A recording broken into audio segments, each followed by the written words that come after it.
on LinkedIn, on YouTube, and on Zoom. So thank you very much, James. Thank you very much, Nelson, for being on this show. I cannot express exactly how I feel about having the likes of you on this show, of course, and sharing your honest opinion, your candid experiences in relation to what we're about to talk about. And today's episode of How to Product would be about the rise of AI. In bracket, I put ChatGPT because that seems to be the coolest kid on the block these days. And so, what we'll be focusing on is whether it poses a threat or an opportunity. This is the second episode of How to Product series where we talk about experiential things in the product space. So, can we meet you, Nelson?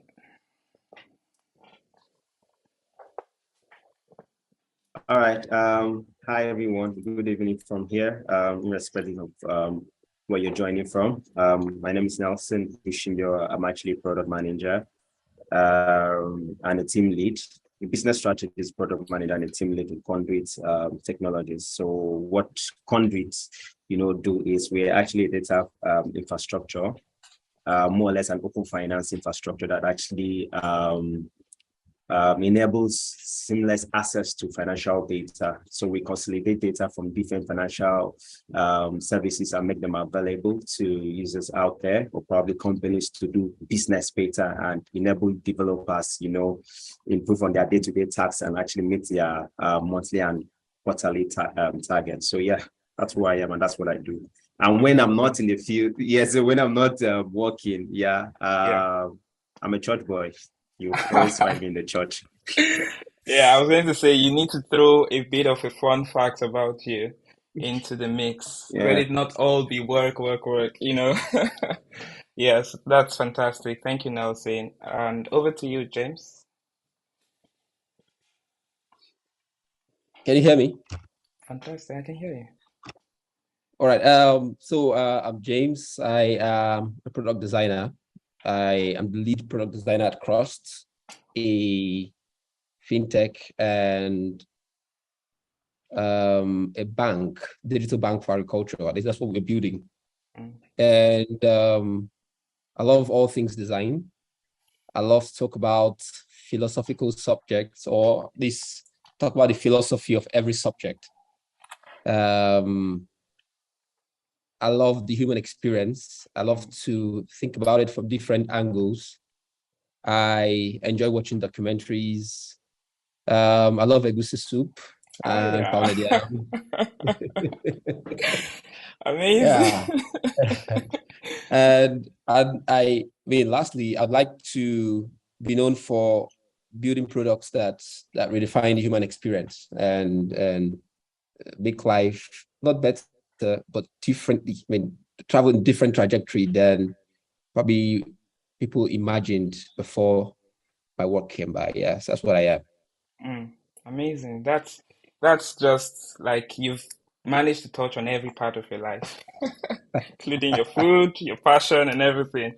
I think that was on point. Thank you very much, James, for being here, and for you also, Nelson, being here. It's a huge pleasure to host you guys. So, without any further ado, we're going to dive right into the topic of today. And the first thing I will be asking you guys is what is AI in its true sense? And hold up for a minute. People have heard AI in a lot of context, in a lot of conversations, scenarios, but I'm not asking what is the meaning of the acronym AI, artificial intelligence. No, I'm asking what does it mean to you in terms of usage, in terms of efficiency and benefit that it offers. So I'm starting with Nelson again. I'm going to alternate the fashion, but let's have Nelson. What is AI to you in a broad So, sense? so for me, yes, so for me, what AI is, I will use the term a model that actually enables me leverage on computer and machines to actually be make problems. and to mimic problems and solve those problems, but providing insightful solutions that actually addresses what the user's pain point is really. So just in a short sentence, that's that. Mm, I like the way you coined it, putting a bit of design into it, that's looking at a problem and how it mimics that problem to create a divisive solution. That's on point. And yes, over to you, James. What is AI to you in a broad sense? Well, AI is us outsourcing our collective intelligence to machines Mm, and allowing them proceed as they would like. Some scientists call AI software that writes itself. We don't software. have eventually and increasingly control over how it conducts itself. But the point is, AI is very human in the sense that it comes up with stuff that is of the human material. I mean, if you make stuff out of tissue paper, only out of tissue paper, then it means that no matter how it becomes, whatever it becomes, it is essentially tissue paper. AI is human intelligence outsourced to machines to run on steroids. Yeah. You said run on steroids. That has to be deep. I mean, yeah, the part I love about what you said is outsourcing. I mean, it's to make our work easier. That's the whole essence of outsourcing, to make things easier. Maybe things that are repetitive. I know in engineering, it is said that if you're doing any repetitive task, you should automate it, creating a method that you just call, and that method does the work for you, right? So outsourcing our intelligence to AI. And the bit I would want to add to all of what you have said and Nelson is all of this is based on data, which is where the humanity comes in, right? Because everything human is based on data and instinct, things that are in something like things that are intrinsic to human nature, if that makes sense. That there are things that are just second nature that you don't have to learn, and then there are things that you do based on previous experiences, which is data. And I think that's the sweet spot for AI. And frankly speaking, in the past, we've always seen AI as something you use for text to speech. Like 10 years back, text to speech was an important thing, or speech to text. Um, autocomplete, things like self-driving cars now started taking it up a niche. And then we've got in recent times as well, we've seen where people were making their faces. There something about image alterations. You could look very old, you could look very young. And then we had of the AI lenses from, I think that was around 4 or 5 months ago, where you can create cartoons of yourself using AI tools. But things have spiraled from that side to a whole new experience, to a whole new paradigm, if I may add. And that is doing things that are only done by humans in the past. You know, initially we used to say AI is only here to automate the mundane task, to do things that are repetitive, but anything that needs intuitive and cognitive intelligence has to be done by a human being, right? But now we're seeing AI is doing these things. So, in a nutshell, my question to you is, can AI replace human cognitive and ethical abilities, being able to do cognitive things and take ethical decisions? So I'm starting with you, James. Well, yes. The real question is to what extent?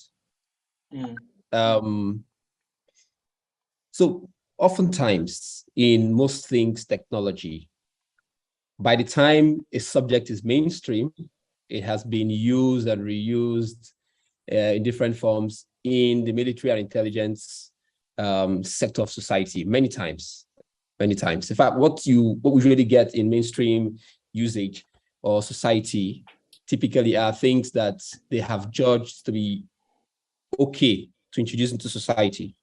Mm. When you look at AI in the military space, it is, I mean, if subject, for instance, of threat opportunities happening in the civilian space and military space, you would be completely,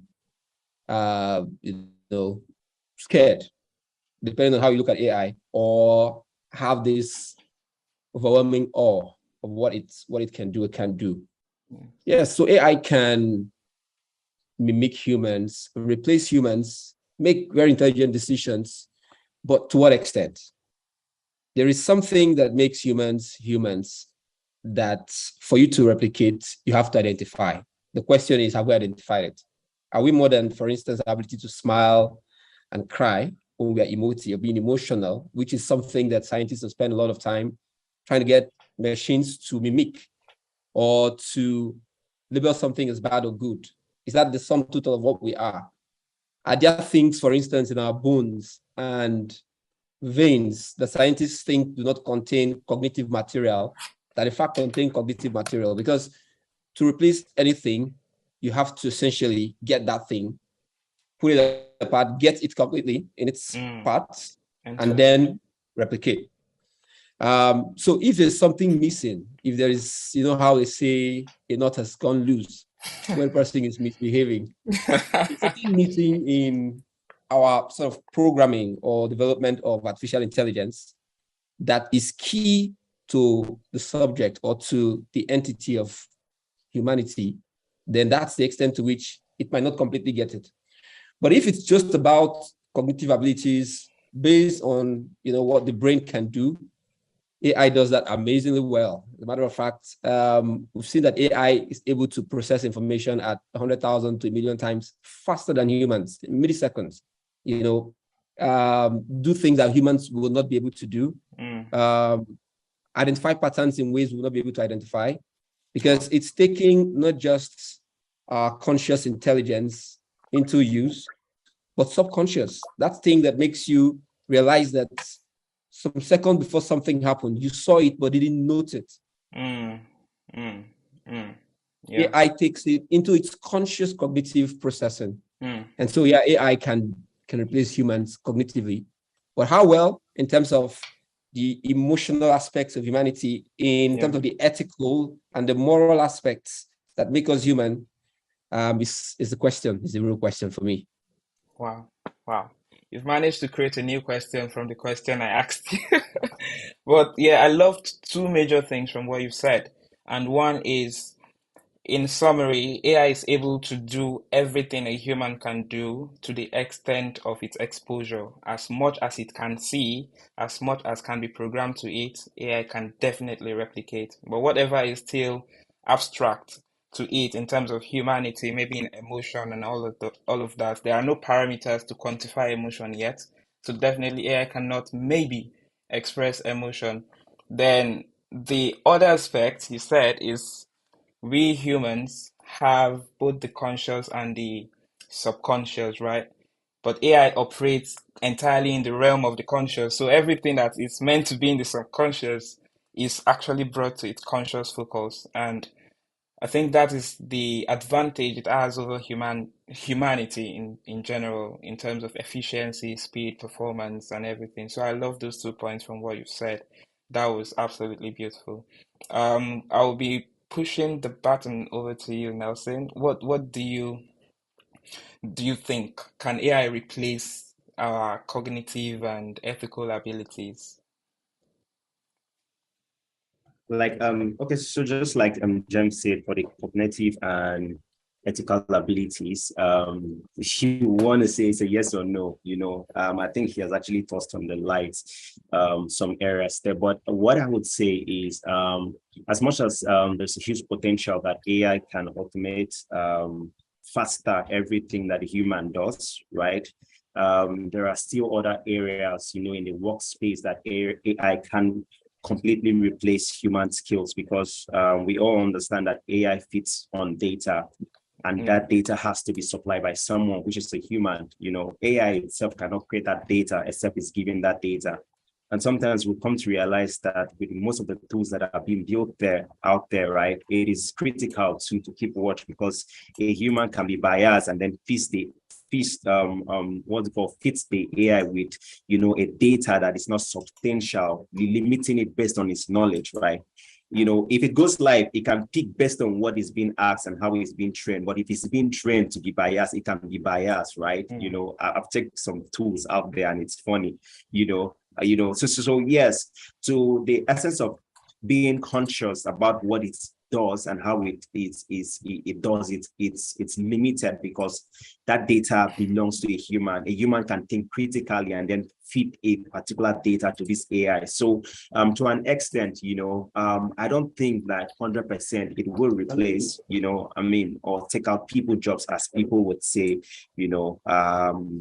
out there, but AI itself would help improve the customer experience, basically, and it depends really on what data is out there for it to feed on, So yes, when it comes to the conscience and the ethical morals, I think AI doesn't have that, because there's a data that he has to feed on, and that data comes from a human. So yeah. That was amazing. That was amazing response, Nelson.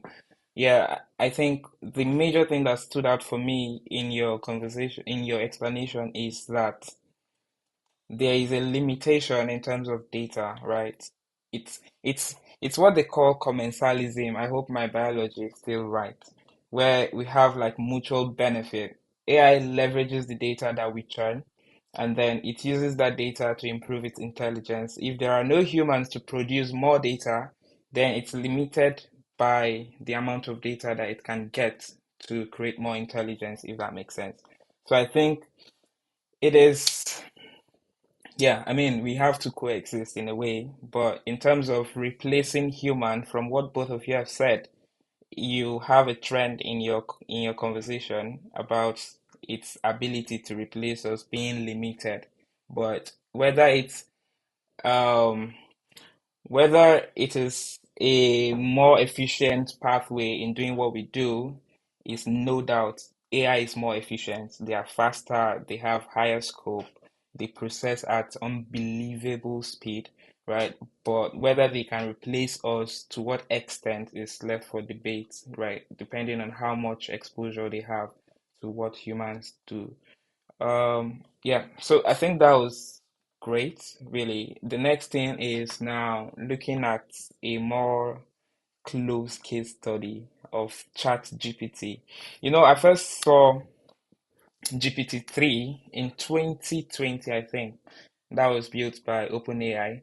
And then I was just doing a bit of software engineering at the point, and I saw that one major use case for GPT-3, aside from being able to do autocomplete, um, do proper natural language processing, having conversations like a chat box, and doing all of those things, was that you could literally describe a website to it and it can give you a schematic of how to get the website built. And I was thinking, doesn't this phase out software engineers? That was like in 2020, and that was GPT-3. Now, ChatGPT is built upon GPT-3. It has done a lot of things. We've seen many things that ChatGPT has done in the past couple of months. It was released in November last year, but within that time and now, it has grown in revenue, in usage, in everything. People have gone into it, like creating academic papers, business strategies, and all of that. So it's a call for a rethink. A lot of people are worried, yeah, no doubt. But I'm going to throw the question to you. Looking at ChatGPT and the pace at which it is going, what do you make of it? What do you think about it? Do you have an opinion about it? Do you have any predisposition concerning it? What do you make of it, Nelson?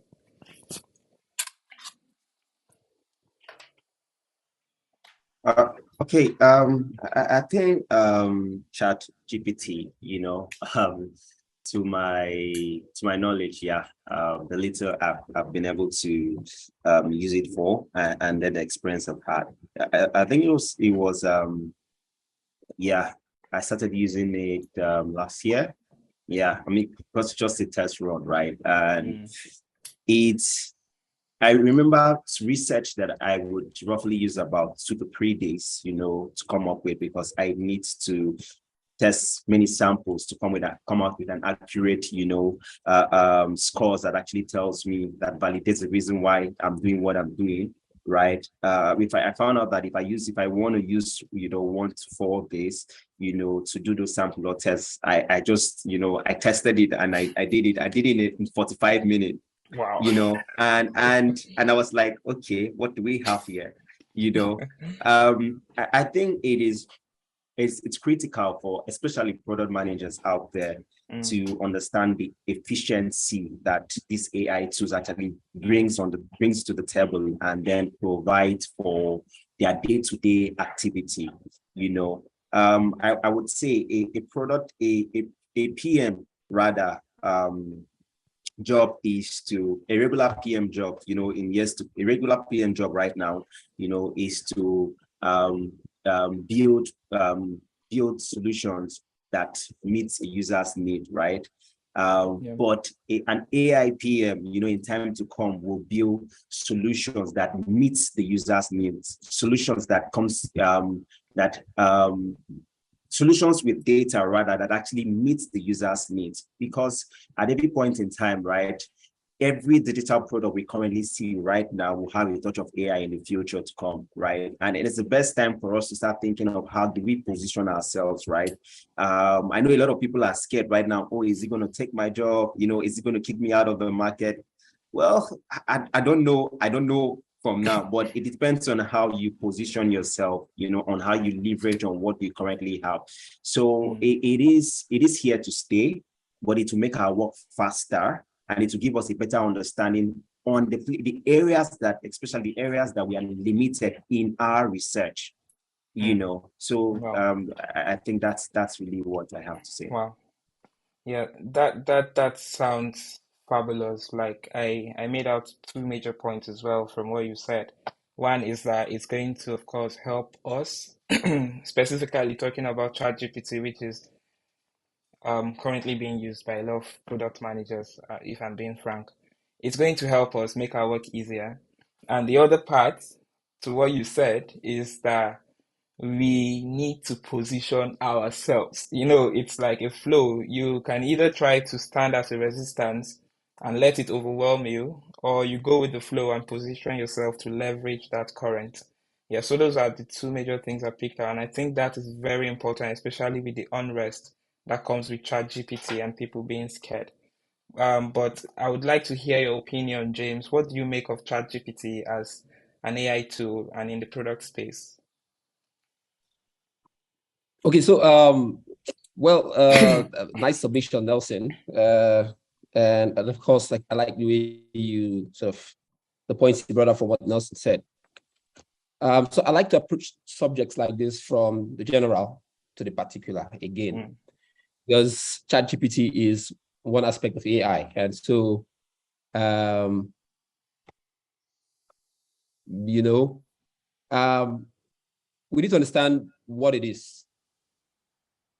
So depending on what you see it as, determines your predisposition towards it or your disposition towards it. When cars started coming out in late 19th century, people who traded in horses, who had these stables where they bred horses and all that, had discussions like the ones we're having right now, as a threat, they take our business away and stuff. When airplanes started hitting the skies, people who dealt or who had made lots of monies or were making monies from the railway type of transportation in North America had discussions like this. But the broader society of humans celebrated these things. And sometimes we tend to think that the mosquito that's disturbing us in our room is disturbing the entire world. Not disturbing the entire world. I'll give an example. So recently we're hiring this person on the design team at Cross, where I work. And so she had a hitch, sort of like she hit a pothole in the road during the recruitment. Right. And so she had to send a couple of emails to try to correct things, to get things back on track. So I would say, I think she sent an email to people and culture, that's human resources, to say so and so. And so she'll come up with these really well put together emails.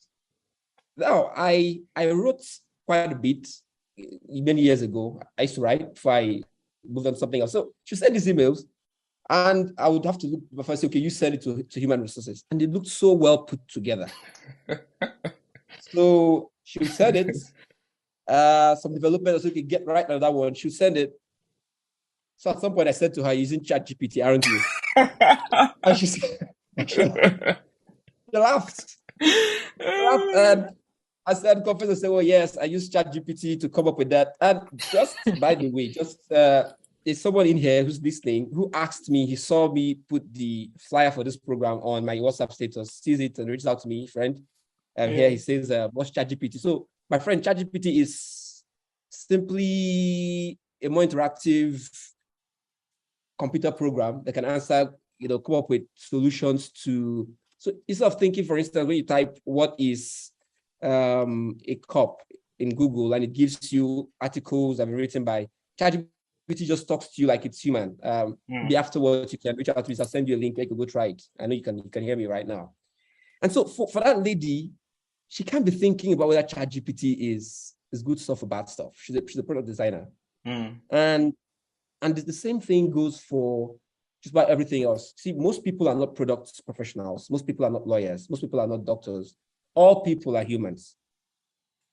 And if something enhances the human experience, it's good or bad. It depends on how you use it. There are instances of schools right now banning ChatGPT from university sort of internet and intranet sort of systems, because people are using these things to come up with exceptional papers, exceptional out of the world, thesis, out of the world, submitting it. Moving on, for those people, they would never be in this discussion or be having any questions about whether it's amazing stuff or not. Now, but here's the thing.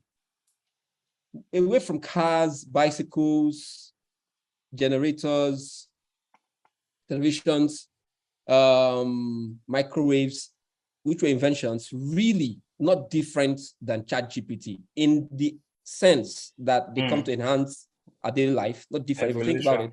Yeah. Exactly. What's different about AI is that it comes very close to our human cognitive abilities, comfort. And so this is that phase where we are trying to understand what it is.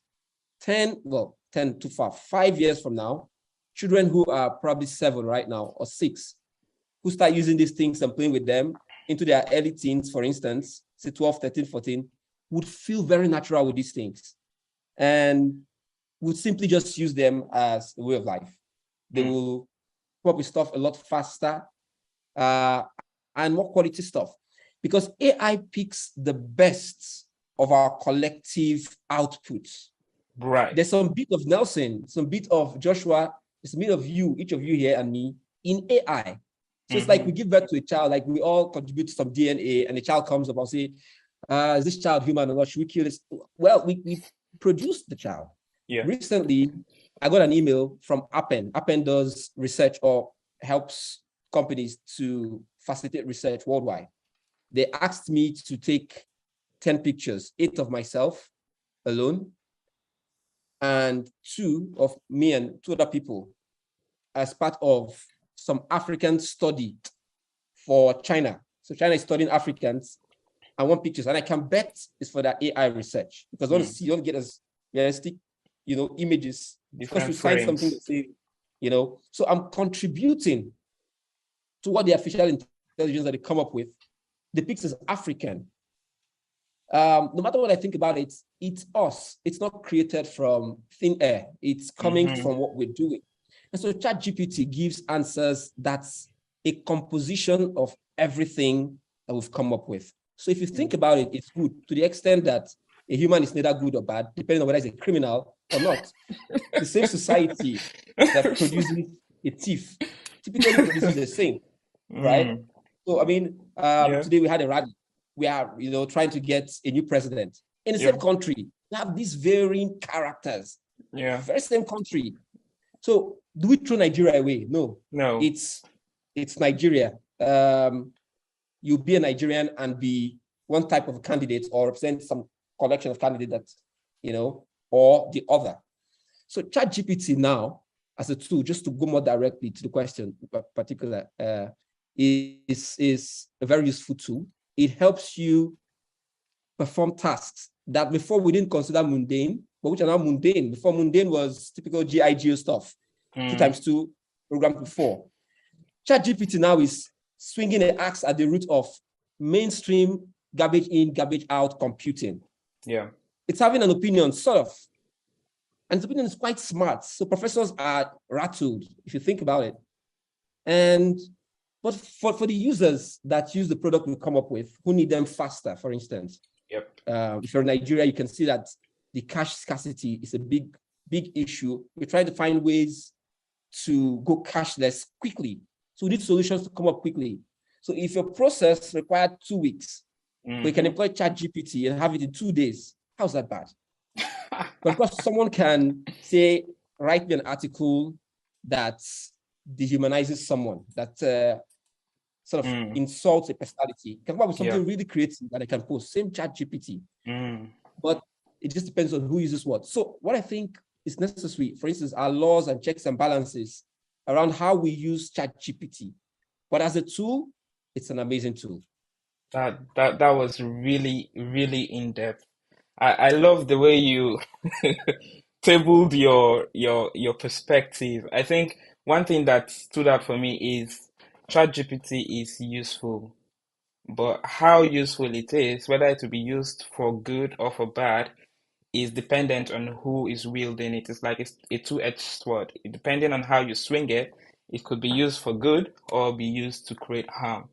And the other thing is that it makes it's supposed to improve our efficiency, if you know what I mean. Like 10 years from now, kids should not be worrying about mundane things that should have been taken care of by AI. There's a way intelligence should follow Moore's law. As we progress, it should grow exponentially because the fundamentals, the mundane things have been handled and are automated in a sense. And to your point, really, ChatGPT is creating solutions faster than a human can, where you have problems. In fact, I just posted something on my LinkedIn a couple of hours ago about some prompts that were put into ChatGPT and the responses. You can imagine ChatGPT creating business model canvas, looking at market sizing, looking at expanding product lines, aiding product ideation, aligning teams with a one-pager memo. There was one I saw about a CEO wanting to retrench or downsize, and you put out a prompt to ChatGPT saying, imagine I'm a CEO and this and that and that. I want to retrench and also tell the team that there's been a bit of expansion. So a good news, that sandwich method. And ChatGPT came up with an outstanding email that if you were to be reading it and you were to be retrenched, you wouldn't feel too bad. It's not going to be coming directly at you in a depressing and condescending manner. It has managed to added a bit of empathy. And one thing that you said that really struck out is that this ChatGPT is a collection of our intelligence. There are lots of variabilities. And I mean, something that was trained on billions of parameters, you could tell that this is way, way intelligent than a single human is. It's just like getting one child and all of us are extending our intelligence to that child, right? The brain power that that child would carry would scare us, but what remain the defining factor would be how are we trying to use that child. So ChatGPT is that child at the moment. But what worries people, and I would like to put that question out to you and get your opinion, is that with the recent layoffs, there's high inflation globally. This is not just in Nigeria, it's not just in the Europe or in the US, it's everywhere. Inflation, global inflation, and there are tons of people losing their jobs. most, at some point I said your dream company may no longer be your dream company because even your dream company is laying off people, right? Or they are looking at strategies to reduce your salary, your pay remuneration, and all of that just to make sure that they stay afloat and probably expand into other product lines. With ChatGPT coming into that mix, so I don't want to assume that the likes of ChatGPT is what is prompting that higher amount of layoffs.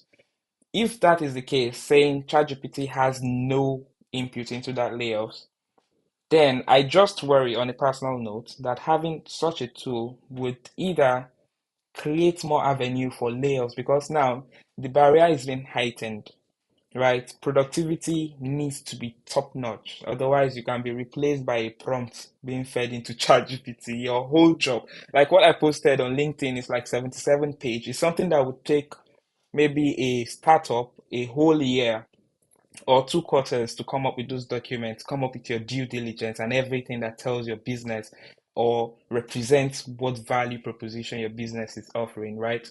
And an AI can provide those things in 1 hour.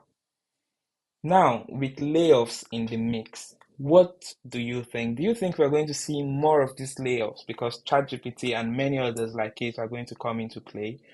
Or do you think people will become more autonomous in the sense that more jobs will be created, such that even if there are layoffs, people are moving on to different things, leveraging the same tool? Because I'm just looking at it as, like I said earlier, a double-edged sword. Depending on how you swing it, that will determine the effect that it will have. So, what do you think about these layoffs and ChatGPT kind of mix? I'll start with James. Okay, yeah, interesting. I like we built the premise and very good one. So you see, it's by postulation that humans have become lazier over the centuries. If you think about it, back in the day, they didn't have the kind of machinery that could lift heavy stuff, so they did a lot of manual lifting themselves. Eventually, they came up with some sort of machines, like levers and all levers and that sort Yeah, of stuff to make lifting heavier stuff more important. But they went to forage, they went out, they trekked long distances, they swung at stuff most of the day. They were stronger yeah, people. So increasingly, humans have become lazier. They've become more intelligent because not having to be busy doing that stuff require them to exercise their minds. Typically, of course, it depends on what kind of intelligence. So in the jungle, people who spend more time in the jungle are more intelligent. They catch sounds and sights that you don't catch. But speaking overall, in terms of our advancement in society, the things we can come up with and do, we've become smarter. And so what I'm saying this is so they can start to see what humans need to do. Now, those jobs that require thinking for thinking's sake seem to be the ones that are being threatened. AI can write novels, can write stories, can write scripts, true story.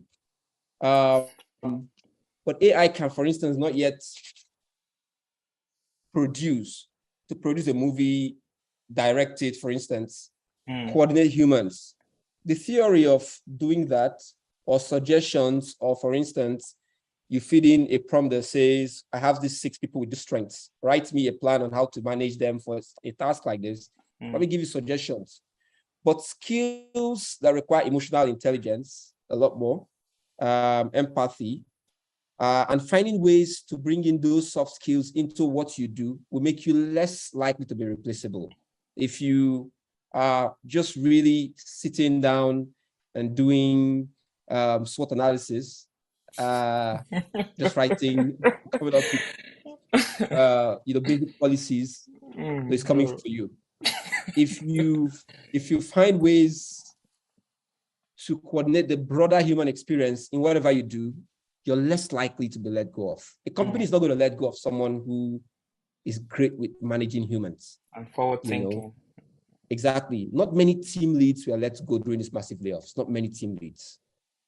These guys are above that sort of space where people are sort of can come and go as they will, because this person can do what both of you do, but someone who, for instance, can come up with strategy in a way that a machine cannot just develop it, that person is likely to stay. So more jobs will be lost, to be sure. Those jobs will not be plumbing jobs. Not many plumbers were let go of recently. Wow. Those societies, people were still driving. Of course, autonomous driving cars are coming. They will come. Eventually, you can see there are robots that use artificial intelligence to move around. The military have started coming up with robots that is artificial intelligence, even though there was a case where for an exhibition, a sort of supposed intelligent tank developed a mind of its own and pointed its cannon, its gun, at the audience. In fact, a marine, it's not so large, mine had to jump at it and tackle it, probably saved 100 or more lives that day. So these things will come up, but give or take, yes, more jobs should be lost. Now, should that threaten us? Well, yes and no. I mean, whatever takes your job away from you should threaten you. How are you going to buy food? Even now you have money, but you can't trade in Nigeria. Suppose that you don't have money. Yeah. What are you supposed to do?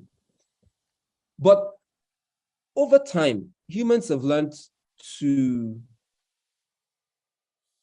adapt. You see, it calls to mind what happened when Apple came up with the iPod. Entire factories that produced the Walkman and the Discman went out of business, lost thousands of jobs, lots and lots of. In the music industry, Virgin Records today owes its demise to iTunes. True story. Wow. Richard Branson talks about it. All the Virgin Records stores that, were important because of the concept that humans like to collect albums as opposed to songs, went out of business. So you buy an album for 2 songs. But if someone gives me the option to just get those 2 songs and go to another album and get 2 songs, that's automatically going to make you irrelevant. And so true. people sitting down lazily, not looking for exactly what humans need, what society needs, and are happy to just produce those things that they are comfortable producing, are danger of having the jobs are taken away from them. But people who are staying one step ahead of the data that feeds ChatGPT and wants to continue to become relevant. Last thing I'd say is one challenge for society or for the dynamics or schematics of society is that increasingly less people will control things in the world as we know it. Why?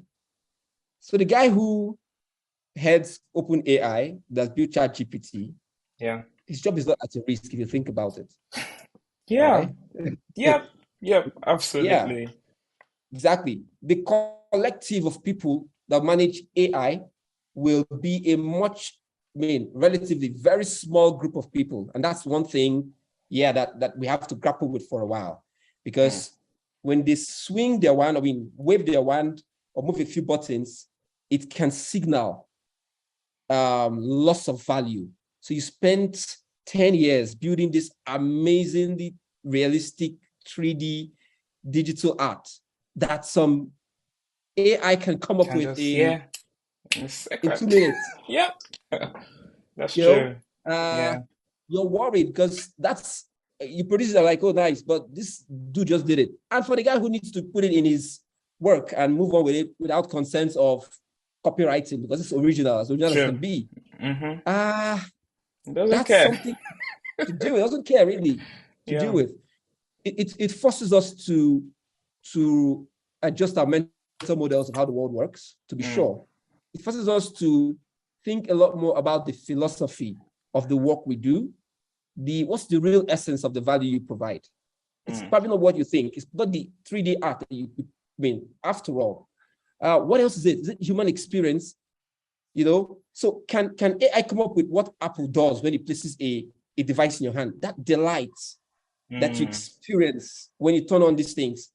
The experience when you walk into some high-end restaurant. AI can do that sort of stuff. That's still the realm we're talking about, of emotions, of empathy, where those things that cannot be distilled and made mathematical so that you can discretize it and feed into an AI. machines to learn and build on. That's where humans will continue to thrive. And I think just about every job has that aspect. People who are able, to apply mental rigor, to tap into that aspect and create extraordinary value that machines can replace, will keep their jobs. Those who cannot will be jobless. Wow, that's hardcore. Like you just punched it on the head.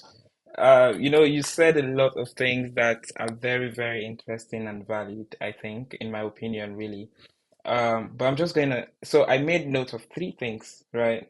The first thing is that humans always adapt. So whether you're losing your job or you will not be losing your job, you have to adapt. This ties strongly to what Nelson has said some minutes ago, right? Talking about humans have to position themselves. So it is about that adaptability. Even if you're losing your job, it will call for you to be creative, because that's one thing that AI would not maybe spontaneously replace, the natural creativity that is innate in a human. So even if you lose a job, you're adapting, you're beginning to think and find creative ways of doing things, new ways of doing things. That makes you into a trailblazer. And that's what James has also said about the people that have not lost their job during the layoffs are people that are more strategic in thinking, maybe higher up, people that think holistically. How do we move this thing forward? There are those that are keeping the ship afloat, and then there are those that are driving the ship. Keeping it afloat is not enough. We can automate it. We can have AIs, machines that do those boring tasks, right? I used to use the word, I know you're familiar with this term, code monkeys. Code monkeys can be very much replaced, but people that are strategic on an overarching level, that think about how do we do this new thing, how do we do new things and discover them, in fact, are more likely to retain their jobs and even stand the test of time. Talking about space exploration, for instance, a time will come where would give all of our mundane tasks to AI. I believe that is coming, right? And what we'd be worried about is things about intergalactic communication, things about how do we conquer new grounds, how do we go to new planets, how do we make those places survivable. If we want to go into Mars, for instance, it would take us twice as much time or 100 as much time if we're doing it by manual input, as opposed to if we're using AI or leveraging AI tools. Those tools will do the manual things for us, maybe build the structures, set up, do some of the calculations and the parameters for us. But when it comes to strategic thinking and expanding, we humans have to come together and put that in place. So I love the way you went about it, and this is my own take home from what you've said. And to top it up, I'm going to throw the baton to Nelson about this. What do you make of this layoff? Do you think more is to come, like James has said? Or do you think, on the contrary, not much is to be seen in terms of layoffs and all of that, and why? So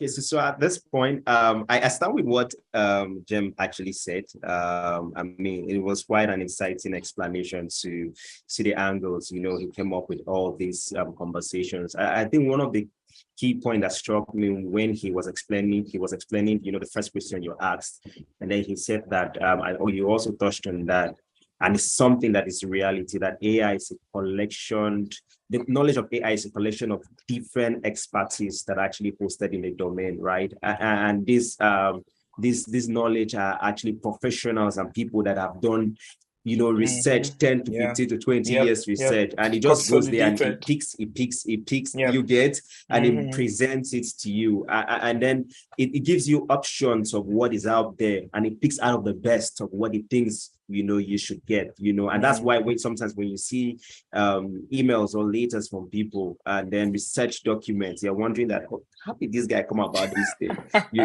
When it's thousands, it's collections of data out there. That being said, to answer your question, I will start with James on this. it's a 50-50 thing. It's going to actually lay out people, but it's actually going to provide more jobs. You know, I think people should not be overwhelmed by these technologies, right? I believe that if people don't have a technical background about it or a know-how, you know, everything can be learned, right? You just need to position yourself in the right place to know what you want, um, um, know what you want, how you want to do it, and how you want to solve it. I think for me, what is critical for a lot of people is that people need to find the intersection between something that is desirable by users, you know, a problem that is actually desirable by users.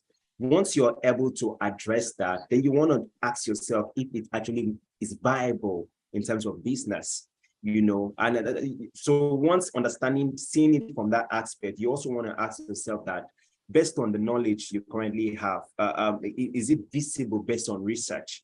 You know, and if it is, if you combine those three things together, you could position yourself in the right place where you would be more or less ahead of everyone else, because you already know that the world is shifting. I mean, you could check the trends, you know, over the years of how new technology comes in and it takes some people's out of business and it brings new opportunity. We are all benefiting from tech, right? You know, we all went through a system. You could see the thousands of people that want to go into tech because there has been a new kind of source of or more or less, I would call it an oil well that everyone wants to tap into, because it has been a new creation of jobs out there. But guess what? It has taken a lot of people out of their the old jobs, you know. So those who were fast enough to understand the space and took their head, you know, out to do the research are the billionaires today, who went ahead of, you know, time to, you know, start, okay, what is this thing? How do I understand it? What do I need to know about it? How do I position myself? You know, and you could see them billionaires today. Same thing with the AI space. For I would say this about product managers, right? I think I touched on it a little bit, you know. I said the generalist PM will help organizations build and ship, you know, the right products. But the AI PM will help their team organizations solve the right problems, you know, because when you have a research and you have the understanding of that research, you can actually address what is right from what is wrong. Based on the data, exactly, based on the data that is you know you have gathered out there, you know. So I don't think it's cuts alarm for people to start saying, oh, is he going to take our jobs? Is he going to take our jobs? Just position yourself. And I totally agree with, you know, James. Humans have become so lazy that they do not want to take that time out there to, you know, stretch themselves to do an extra research to ask what is the new thing out there, what is trending, how do I position myself, how do I upskill, you know, to position myself in the right space that I can take an advantage of what it is. Like he said, using the real life example, the current guy who owns the company, ChatGPT, would never go out of his job. The guys working on those models would never go out of their job because they need to keep training the AI to understand more things, you know, gather more knowledge, data, you know, precisions and all that. And you could see you know, the recommendations, you know, over the years, you know, the virtual assistant, chatbots, speech bots, and the likes that the AIs that we've had over time that have been able to assist human, you know, efficiently, you know, in terms of improving their workspace. You could stand and be chatting with your chatbot in an application, actually an application, not knowing that. If you don't know, you won't know it's an AI, but you'll be having a real-time interaction. You know, that space where a business was supposed to feel, you know, in a manual hand, you know, let's say if you have 10, 15 and be burning a lot of, you know, costs has been cutting out. But guess what? The people who took time to understand what it feels like to build a chatbot and how to, you know, tailor the model in a better way, you know, have that job. You get. So it's neither here nor there. People have to understand what is right, you know, at that moment, how they go about it and how it actually transcends them from where they currently are to the next level and position them in a better place where when it comes, boom, how do I check my CV? Oh, I have this skill. Okay, yes, I'm there. Guys, I can do this, you know, and then you get the job. True. Yeah. Like, so basically, that's fantastic. Thank you very much, Nelson. I love the way you coined everything together, because I think people are lazy.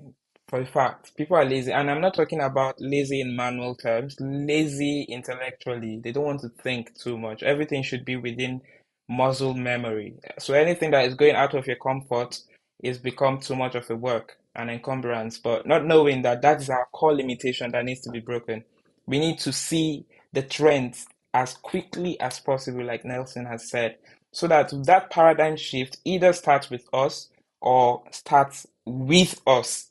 When I say start with us, that is we are pioneering it, championing the paradigm shift, or we are sidelined with the paradigm shift as it's happening. We are attached to it, you know.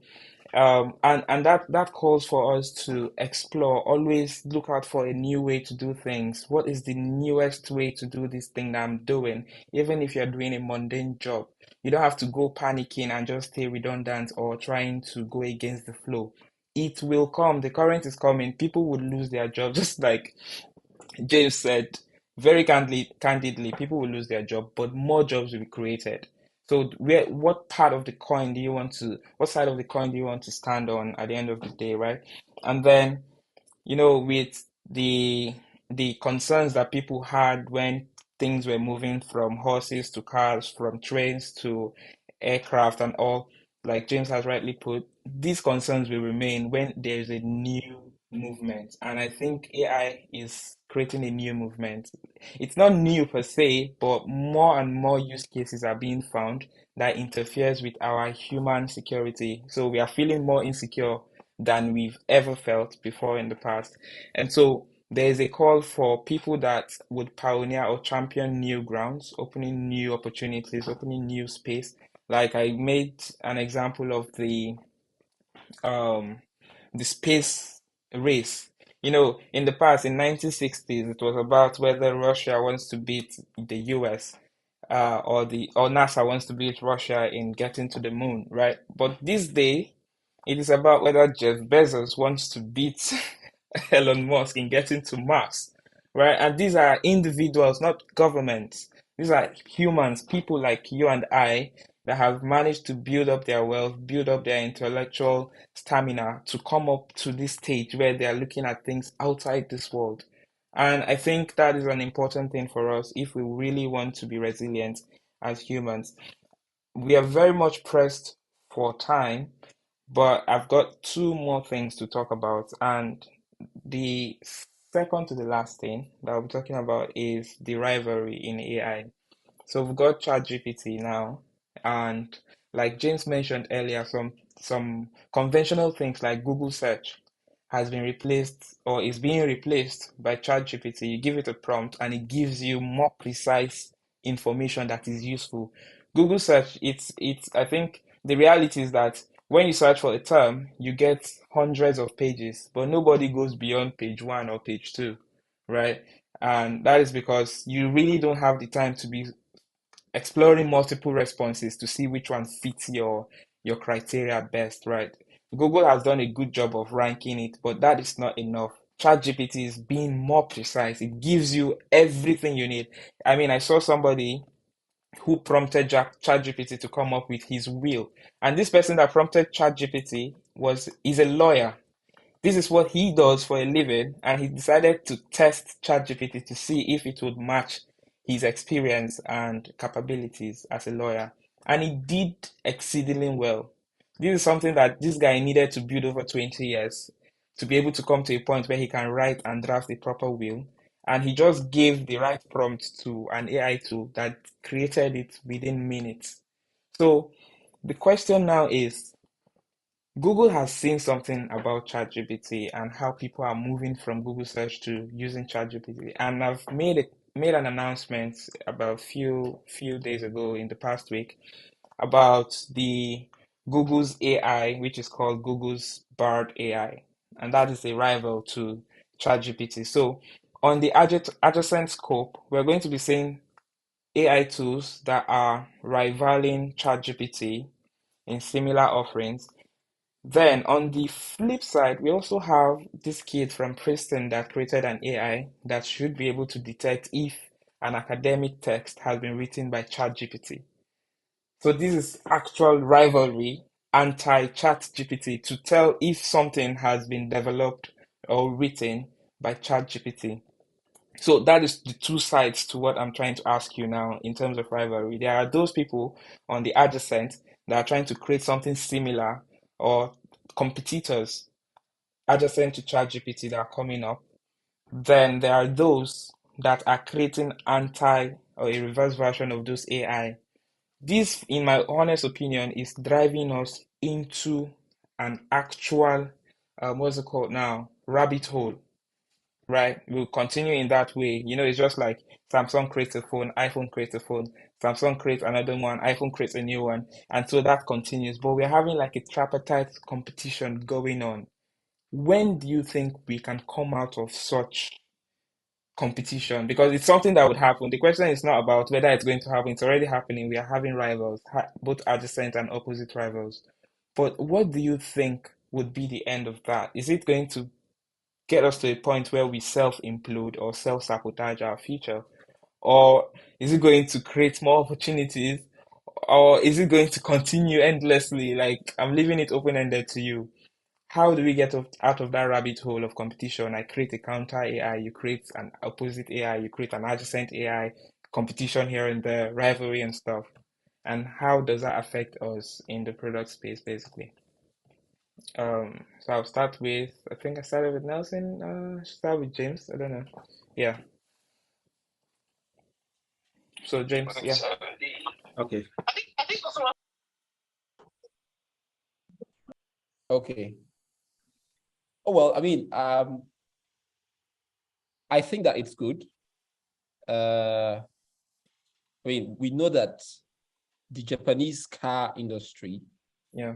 forced the American car industry to level up. True story. The quality of the cars we have today are really a function in large part to the rivalry that came up when Japanese, the Americans, the Germans, the Italians, the English people started all sending their own types of cars into the fray.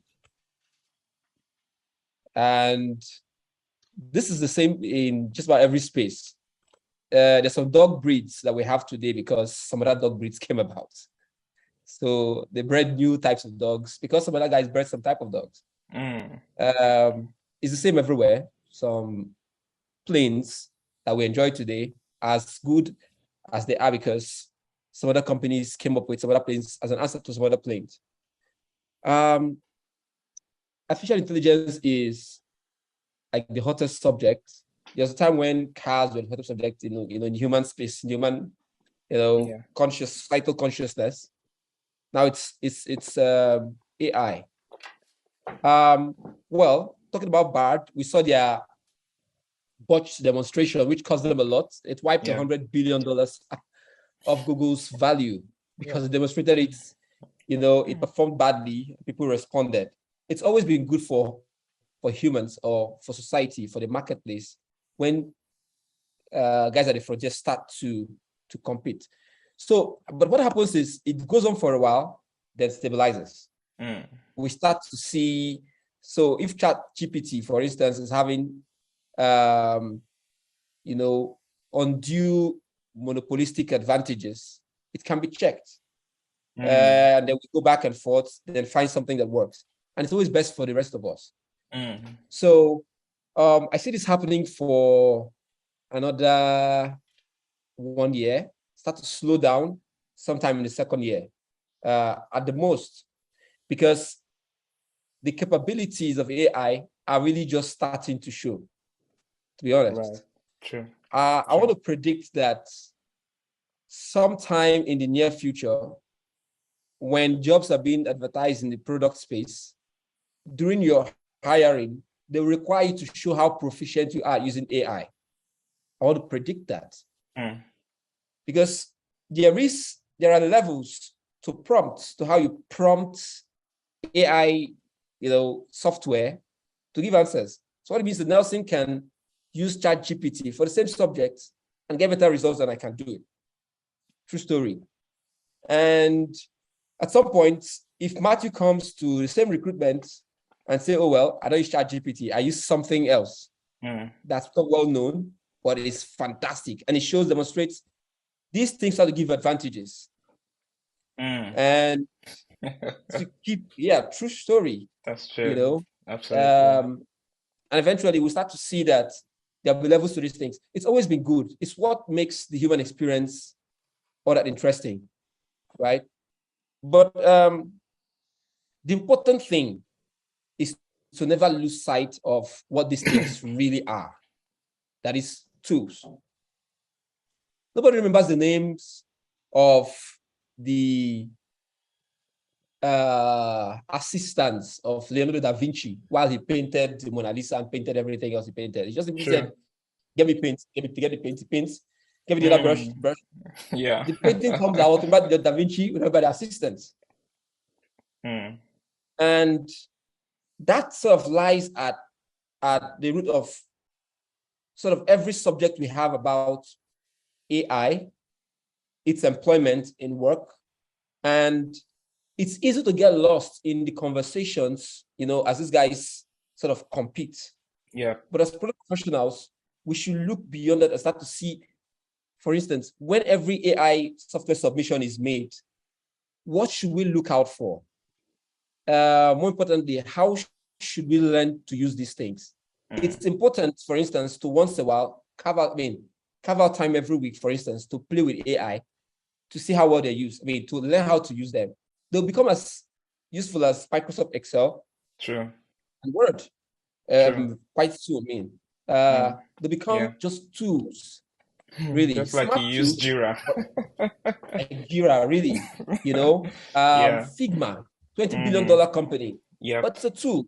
And you see, that's what happens. What happens when we stop to see them for what they really are, is what happens to people when they get stuck on the tool itself, knowing that it's meant for you and not you for it.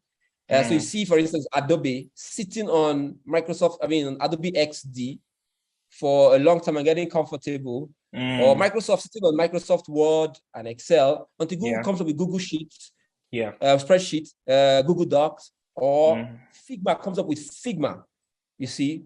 So the philosophical aspects of these conversations of AI is where people who will win have got to play. You've got to play in that space so that no matter what's happening, you always have that bird's eye view. Simply move things around and see what works. In the end, whenever you're in the place where you're coming up with stuff that can be employed, I'll just quickly round this up. That can be employed rather easily, you're losing. When synthesizers, music synthesizers came up, when this studio equipment, music production equipment started coming up, the guys who lost their jobs were the guys who would just sit in the studio and say, just get me this kind of drum beats, this kind of drum beat. When you're done, pay for a session, you move. The producer was always useful. True. Always. Think about it. So our ability to craft experiences as opposed to artifacts that are employed in the experiences is always what's going to make us useful. Our ability to craft experiences. How do you know when you need this kind of drums or drum sounds, that kind of string sound? That's what makes you useful. That's what keeps you at that level, high above everything. Whenever you're the guy who plays the drums really well, good for you. Don't worry, they'll find ways to find patterns to get the best drum players, distill the stuff, come up with a machine that drums that stuff, and they'll kick out of the stuff. The guy who says, okay, I want that particular one, I want open AI to do this, ChatGPT to do that for me, I want that to do that for me, I want GNOME or these other guys with whatever else. So we should stay and just watch these tools, use them, employ them, craft experiences, not artifacts. Important. And get to win. Thank you. That's beautiful. Thank you very much, James. Yeah, craft experiences so that irrespective of the tool, you come out on top. No matter what tool is being used actively or passively, you are crafting experiences, you're creating your niche, you're staying relevant, and you progress across the board. So whether they are competing down there, you are looking at them from a holistic perspective and yielding your value consistently, irrespective of how the thing swings. I think that's very key. And one other thing you mentioned is that I love is because I was thinking, how does this recursion stop? How does it end? after a while, it turns out to plateau, it normalizes because people keep coming up with stuff, counter stuff, counter stuff. After a while, it normalizes. And what that does for us as consumers is that one, it forces these people to be more innovative. So you tend to get to the best of what can be offered. Because initially we can think ChatGPT is at its best until it's getting things like Brad come into the picture, and then they have to step up the game. And that continues until it gets to a singularity point where everything normalizes, right? That's one. The second thing I see again is the costs. It's just like the space race, right? When I think about one of the three major, which is Jeff Bezos, Elon Musk, and Richard, that are doing the space race right now. One of them was costing about $2 million for you to be able to have that race, to have that flight experience, and another was now charging like 400 and something thousand dollars. So it keeps beating down the price as things progress, as the competition heightens. It becomes less expensive to have or leverage those tools. So yeah, I think that's very important. We get the best and it becomes less expensive for us to use. But overall, we should make sure to create our experiences and leverage the tools. Yeah, that was absolutely beautiful. And yeah, I'll be handing it over to Nelson to sort of touch on this. We'll be rounding up in like 4 minutes. So, yeah, Nelson. All right, thank you so much, Matthew. Really appreciate. Thank you, James, for that insight. Just to add to everything else James said, it is key that we understand that right now there's a lot of in terms of challenge and then things out there. Of course, we Yeah. have the bed rival to ChatGPT. You Mm, know, so one of the things I love in business is the fact that I love a value chain business, but I believe that every business that will want to thrive and last in the market has to have a form of monopoly.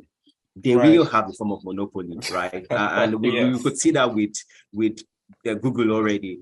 But one of the Mm, things, the challenge to that is that if you, I mean, they had every opportunity to launch this first before everyone else. I think they didn't really pay attention to it, right? And then these guys have done their homework over time, within the years and come up with something better.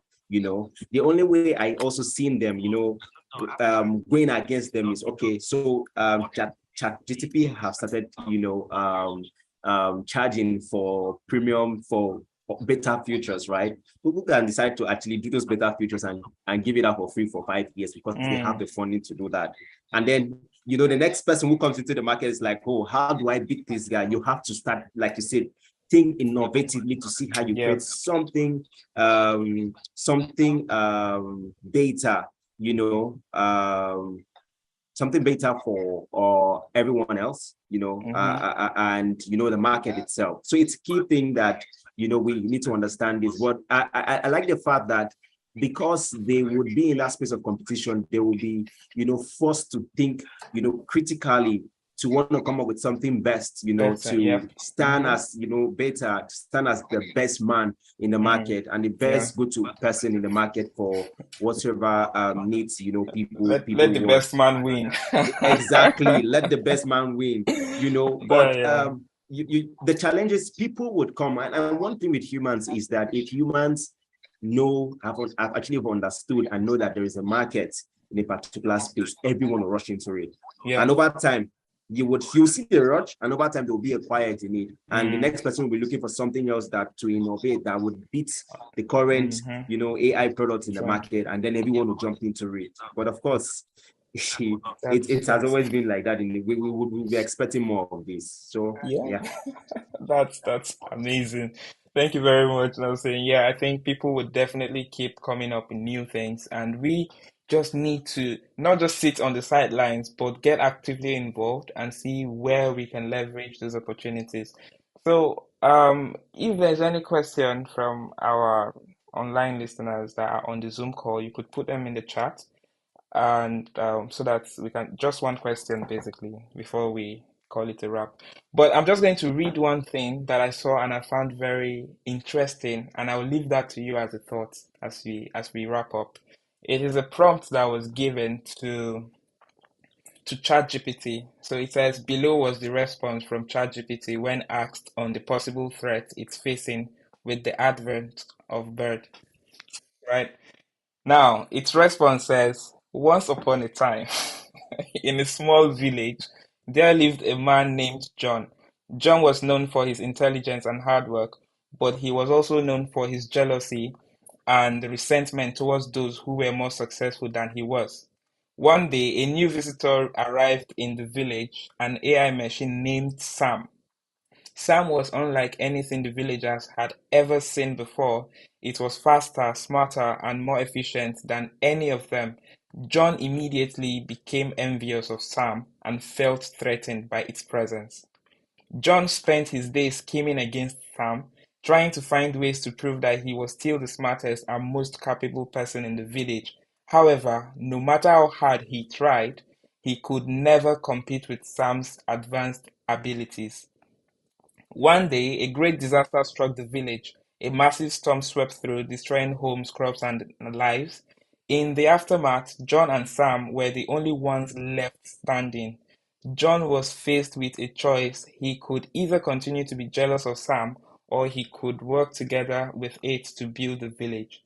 John realized that he could not do it alone. He put aside his jealousy and pride and joined forces with Sam. Together, they worked tirelessly to restore the village to its former glory. They worked hand in hand with John, using his intelligence and knowledge, and Sam, using his advanced abilities and efficiency. In the end, the village was restored and John and Sam were hailed as heroes. John realized that his jealousy was foolish and that Sam was not a threat, but a valuable asset. He learned that when people work together, they can accomplish great things.